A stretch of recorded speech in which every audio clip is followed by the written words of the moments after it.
နာမည်ကြီးပြီးခြောက်ခြားစရာကောင်းတဲ့ဂျပန်ရိုးရာအိုကီကူအယုံမလေးပရိသတ်များအားလုံးပဲမင်္ဂလာပါရှင်ပရိသတ်ကြီးရဲ့အယုတ်တွေဆိုတာတရေတစေဝိညာဉ်တွေနဲ့ဆက်ဆက်နေရဆိုတာရာဇဝင်တွေထဲမှာဖြစ်ရမှန်ဇလန်းတွေနဲ့တကွအထင်ရှားရှိခဲ့ပါတယ်ဂျပန်နိုင်ငံမှာဆိုရင်လည်းလူတိုင်းတုံလို့ခြောက်ခြားစေတဲ့အထိဖြစ်စေခဲ့တဲ့နာမည်ကြီးအယုတ်တွေရှိပါတယ်အဆိုပါရုပ်တွေရဲ့ဖြစ်ရမှန်ပုံပြင်တွေကိုအခြေခံပြီးတော့ရုပ်ရှင်ဇာတ်လမ်းတွေရိုက်တာမျိုးအယုတ်ပုံစင်တူတွေထုတ်ပြီးတော့ဈေးကွက်တွေဖြန့်ချီရောင်းချတာမျိုးတွေလည်းရှိခဲ့ပါတယ်။အဲဒီလိုအယုတ်တွေထဲကမှအိုကီကူဂျပန်ရိုးရာကလေးကစားစရာအယုတ်လေးကတော့အင်မတန်နာမည်ကြီးပါတယ်။အဆိုပါအယုတ်လေးဟာတည်ဆုံးသွားပြီဖြစ်တဲ့ဝိညာဉ်နဲ့ဆက်ဆက်နေတယ်ဆိုတာကိုကိုတွေ့ဖြစ်ရမှန်တွေနဲ့လည်းဖော်ထုတ်ရှင်းပြထားတာမျိုးတွေရှိပါတယ်။ဒီနေ့မှာတော့အဆိုပါအယုတ်လေးဟာဘာကြောင့်အိုကီကူလို့အမည်တွင်ခဲ့ရတာလဲဘယ်လိုအခြေအနေတွေကြောင့်တည်ဆုံးသွားတဲ့ဝိညာဉ်နဲ့ဆက်ဆက်နေရတာလဲဆိုတဲ့အကြောင်းနဲ့ပတ်သက်ပြီးတော့ပြည့်ပြည့်စုံစုံမျှဝေပေးသွားမှာဖြစ်တဲ့အတွက်စိတ်ဝင်စားရဆိုရင်တော့ဗီဒီယိုလေးကိုအဆုံးထိကြည့်ပေးပါဦးနော်တစ်ဆက်တည်းမှာပဲကျမတို့ရဲ့ရွှေစည်းကွက် Entertainment Channel လေးမှာအခုလိုစိတ်ဝင်စားစရာကောင်းတဲ့အကြောင်းအရာတွေကိုပရိသတ်တွေအတွက်အမြဲလိုတင်ဆက်ပေးသွားမှာဖြစ်လို့ Like and Subscribe လုပ်ထားဖို့လည်းတောင်းဆိုလိုက်ရပါတယ်ရှင်ဒီအယုံလေးရဲ့အစားက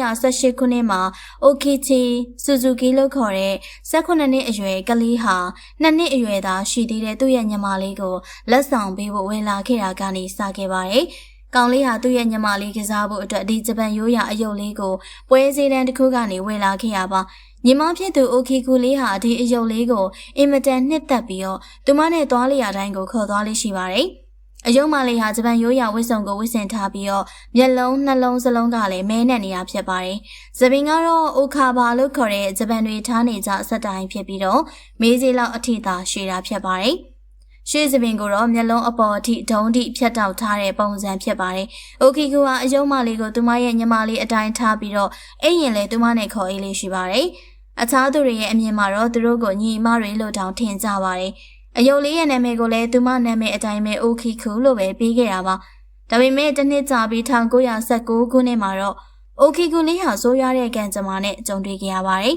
။သူမဟာအပြင်းပြပြီးတော့အသက်3နှစ်အရွယ်လေးနဲ့သေဆုံးသွားခဲ့ပါတယ်။မိဘတွေကလည်းအိုကီကူလေးရဲ့အုပ်ကူထဲမှာအယုတ်မလေးကိုသူမနဲ့အတူထဲမြုပ်ပေးဖို့မေ့သွားခဲ့ကြပါတယ်။ဒါကြောင့်အုပ်ကူနာကနေနှက်ကွန်းလေးထဲမှာပဲသူတို့သမီးရဲ့အမှတ်တရပစ္စည်းအဖြစ်ထားခဲ့ကြတာပါ။ဒီလိုနဲ့ပဲအချိန်တွေကြာလာတဲ့ခါမှာနက်ကွန်းတွေကအိုကီကူအယုတ်လေးဟာသပင်တွေရှည်လာခဲ့ပါတယ်။မေးစီလောက်ပဲရှိတဲ့သပင်ကနေခါးပြားထိရှည်ကျလာတဲ့ခါမှာမိဘတွေကအင်မတန်အံ့ဩတုန်လှုပ်သွားခဲ့ပါတယ်။ဒီလိုနဲ့ပဲသူတို့လည်းခိုင်ကိုကျွန်းကနေပြောင်းရွှေ့နေထိုင်တဲ့ခါမှာအယုတ်မလေးကိုသူတို့နဲ့အတူခေါ်မသွားပဲမန်နေဂျင်ဖုန်းကြီးကျောင်းမှာအကြောင်းစုံရှင်းပြပြီးတော့အပ်ထားခဲ့ပါတယ်။ဖုန်းကြီးကျောင်းရောက်တဲ့နောက်မှာလည်းအယုတ်မလေးရဲ့သပင်ကဆက်ရှည်လာခဲ့ပါသေးတယ်။ဒါကြောင့်ဒေတာကန်တချို့ကဒီအယုတ်မဟာအိုကီကူရဲ့ဝိညာဉ်ပူးကတ်နေတာလို့ပြောဆိုခဲ့ကြပါတယ်။အယုံရဲ့သပင်ကိုသိပ္ပံနည်းကြောင့်စစ်ဆေးမှုတွေလုပ်ကြည့်တဲ့အခါမှာလည်းသပင်ရဲ့ DNA ကအိုကီကူရဲ့ DNA နဲ့တူနေတာကိုတွေ့ရပါတယ်။ဒီနေ့မှာတော့ကျောင်းထိုင်ဖုန်းကြီးစီကိုအိုကီကူက